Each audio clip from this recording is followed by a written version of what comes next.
नमस्कार, मेरे साथ हैं इटावा के वरिष्ठ अधिवक्ता राजेश त्रिपाठी जी।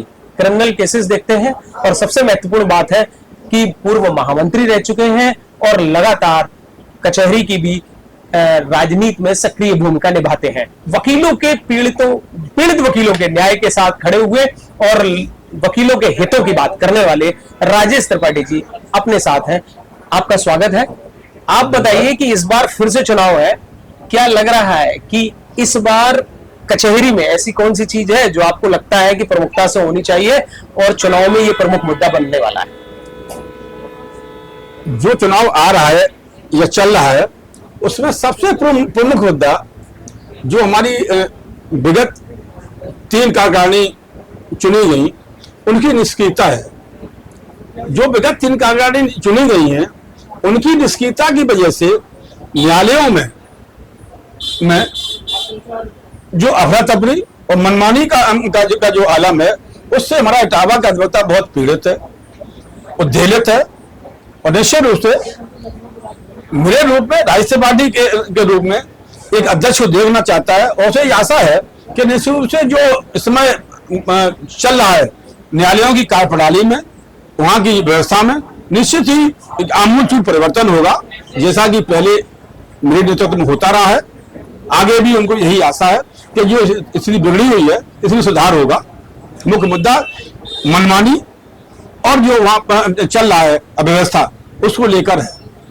क्या लगता है आपको कि कचहरी में अब नए युवा वकील बहुत देखे जा रहे हैं और बहुत तेजी से यहाँ पर उनकी सक्रियता भी देखी जा रही है, कई प्रतिद्वंदी भी हैं चुनाव में। सबसे बड़ी बात है, क्या कचहरी में जैसे एक बड़ा वर्ग बौद्धिक वर्ग वकील को माना जाता है, तो जैसे बाहर की राजनीति में जो प्रशासन जो सरकारें बनती हैं वहां कास्ट का मुद्दा रहता है, क्या कचहरी के अंदर भी कास्ट का मुद्दा रहता है? विगत कुछ चुनावों से ऐसा हुआ है कि यहाँ भी कुछ लोगों ने जात के विषैले जो डंक हैं मारे हैं, लेकिन फिर भी वकील अभी भी जाति मानसिकता से कम ग्रसित है, लेकिन कुछ ना कुछ असर दिखाई देता है। फिर भी वकील यहाँ पर मेरिट पर चुनाव करने का प्रयास कर रहा है, और विशेषकर इस चुनाव में ये चुनाव जो होगा इसके परिणाम निश्चित रूप से जात धर्म और दलगत राजनीति से परे होंगे और परे ही लोग काम भी करना चाहते हैं। मुझे तो 36वां साल चल रहा है, मैंने तो कभी भी न जात की, धर्म की, दल की कोई राजनीति की। हम वकील हैं, 10 बजे कचहरी आते हैं, 4, साढ़े 4, 5 बजे जाते हैं। इस बीच में केवल जो वकील है वही हमारी जात है, वही हमारा धर्म है, बकात ही धर्म है, बकात ही हमारा कर्म है। बकात के लिए समर्पित रहा हूं और रहूंगा।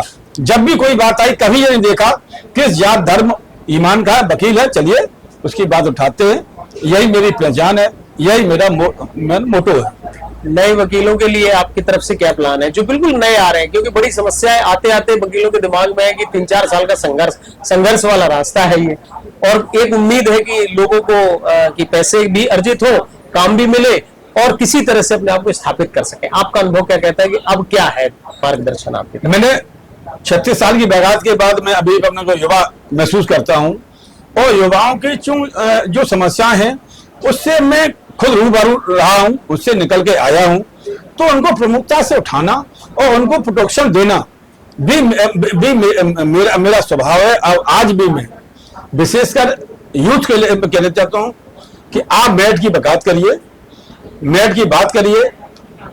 एडवोकेट वेलफेयर के लिए मेरी बहुत बड़ी उपलब्धि व्यक्तिगत रूप से मैं मानता हूं।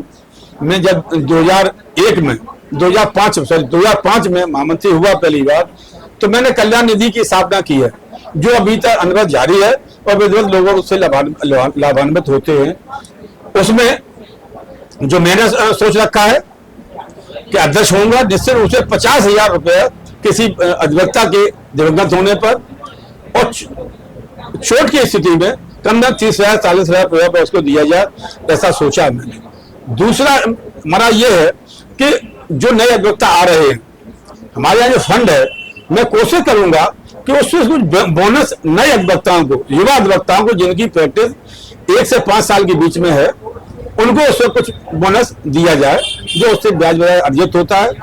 दूसरी बहुत बड़ी समस्या हमारी यहाँ युवाओं के बैठने के लिए है।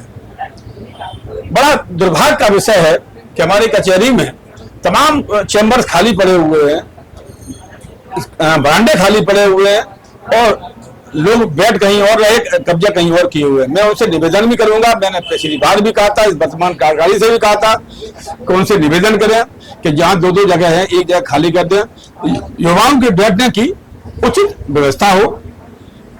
और सबसे बड़ी बात है, जो युवा है, युवा लाइब्रेरी की समस्या से जूझ रहा, तो मैंने ई लाइब्रेरी भी शुरू की थी दोबारा महामंत्री काल में।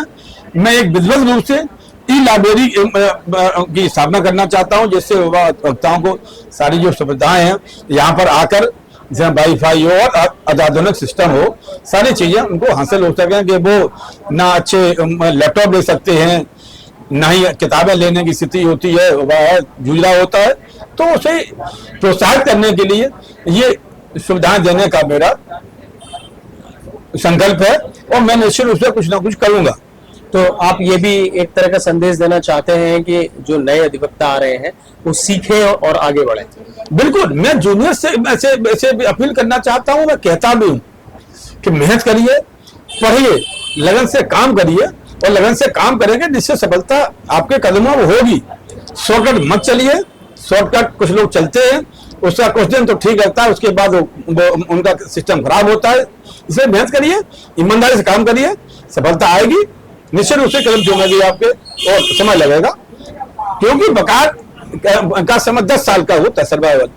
10 साल जिसने सर्वाइव कर लिया, वकील हो गया और निश्चित रूप से आगे चल के अच्छा वकील होता है। हम लोग सब करके आए, आज हम देख रहे हैं एक संघर्ष का पड़ाव में ही है, आज भी से कर रहे हैं। वैसे तो वकील जीवन में संघर्ष करता है, लेकिन 10 साल किसी संघर्ष के होते हैं, उसमें आय कम होती है, खर्चे ज्यादा होते हैं और उसे सर्वाइव भी करना होता है, घर की बातें भी सहनी पड़ती हैं और उसे बकात के अपने मुवक्किल को संतुष्ट करना होता है। तो इससे जो निकल गया वही सफल वकील है।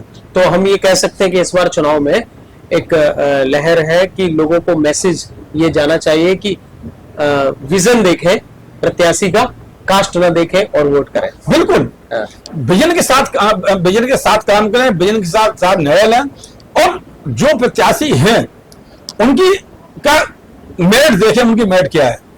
कुछ लोग रह चुके हैं, कुछ रहना चाहते हैं, उनकी सामाजिक पकड़ क्या है। अभी तक के जितने भी प्रत्याशी हैं, सारे प्रत्याशी 30-35 साल की प्रैक्टिस वाले हैं, तो उनका चाल चरित्र सबके सामने है और मेरा भी सबके सामने। मैं तो चैलेंज करता हूं सबको, गुरदोष के आधार पर, मेरिट के आधार पर देखे, चयन करें, निश्चित रूप से अच्छी बार का गठन होगा।